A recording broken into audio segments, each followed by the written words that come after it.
DSR-50 is a sniper rifle based on the older DSR-1 design, but modified to fire incredibly powerful 50 caliber rounds. German manufactured, the weapon is classed as a bolt-action anti-materiel rifle, meaning it is designed for use against military equipment such as lightly armored vehicles and radar systems, rather than combatants. If fired on a person, the DSR-50 can cause damage so bad it has been known to sever limbs. The rocket-propelled grenade, or RPG as they're more commonly known as, is the most widely used anti-armor weapon in the world. Found in many countries' military arsenals and often used by insurgent groups, RPGs are highly effective against armored vehicles and soft targets, as they are one of the most destructive, non-guided weapons available. New versions, such as the RPG-32, can penetrate up to 26 inches of armor. Schwerer Gustav was an enormous railway gun used by the Germans during World War II. At 80 centimeters, it was the largest caliber rifled weapon ever used in combat. It was also the heaviest mobile artillery piece ever built. Its 155-foot length and 38-foot height gave Schwerer Gustav a weight of nearly 1,350 tons. A necessity, considering it had to fire 7-ton shells, another record for artillery weapons, across a distance of 29 miles. The Nimitz-class supercarriers are 1,100-foot long, 100,000-ton war machines. Powered by twin nuclear reactors that run for 23 years without the need for refueling, the 85 jet fighters these carriers hold mean they can give a nation as much military might as possessing nuclear weapons. The backbone of the U.S. Navy, their mere presence in a region is often enough to influence global politics and deter would-be aggressors. Considered at the time of its production in 2003 to be the most powerful non-nuclear weapon ever developed, the GBU-43B Massive Ordnance Air Blast, or Mother of All Bombs, could destroy 9 city blocks with its blast radius. Designed to be delivered by a C-130 Hercules transport aircraft, the 30,000-pound, 30-foot-long bomb is so powerful, detonation results in a nuclear-style mushroom cloud. They are used primarily as bunker busters, designed to destroy heavily fortified underground sites. Not wanting to be outdone, in 2007, the Russians developed the aviation thermobaric bomb of increased power, nicknamed the father of all bombs. Claimed to be 4 times more powerful than the previous US version, the FOAB is allegedly the most powerful non-nuclear weapon in the world today.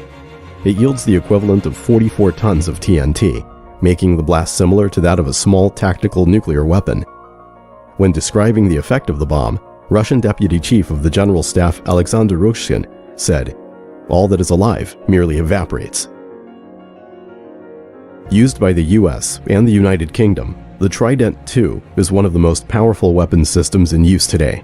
These submarine-launched ballistic missiles are thought to be able to travel up to 7,000 miles, although their exact range is classified. The missiles carry 8 thermonuclear warheads, which can carry to separate targets, each one delivering a nuclear blast, almost 25 times more powerful than the one that leveled Nagasaki. As bad as the Black Plague, anthrax, and Ebola are, their harmful properties are just a product of evolution. The biggest danger lies with the scientists who are manipulating these lethal organisms at a cellular level, creating chimera viruses. Geneticists have already discovered the means to increase the lethality of such bioweapons as smallpox and anthrax by tweaking their genetic structure. While in the late 1980s, the Soviet Union's Chimera project studied the feasibility of combining smallpox and Ebola into one super virus. The use of a chimera virus as a biological weapon is a nightmare scenario. If one was released in a large urban area, then the mortality rate could match that of a nuclear blast. Of all the nuclear weapons in the world today, few can cause as much widespread destruction as the Russian R-36 ICBM. These 106-foot missiles have a range of almost 10,000 miles and can carry up to 17 1-megaton warheads or 38 of the smaller yield variety. These land-based weapons make up for their inaccuracy by being so powerful that, should they miss their target by several miles, the destruction they cause would still likely annihilate whatever they were aiming for. They also come equipped with 40 heavy decoys, meaning any anti-ballistic defense measures would have as much difficulty intercepting one R-36 as they would 50 single warheads. On October 30th, 1961, the most powerful artificial explosion in human history took place.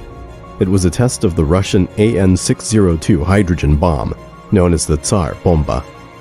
This 60,000-pound, 26-foot-long weapon had a blast yield of 50 megatons, roughly 3,800 times the power of the bomb that destroyed Hiroshima, or 10 times the combined power of all the conventional explosives used in World War II. The blast from Tsar Bomba could cause third-degree burns to someone standing 62 miles away from ground zero, with some windows being partially broken up to distances of 560 miles away. It was decided the weapon was impractically overpowered. It was too large to be carried by an ICBM, and any plane dropping it would be destroyed in the blast. The spread of nuclear fallout would also be enormous. The 27-ton bomb was the only one of its kind ever built.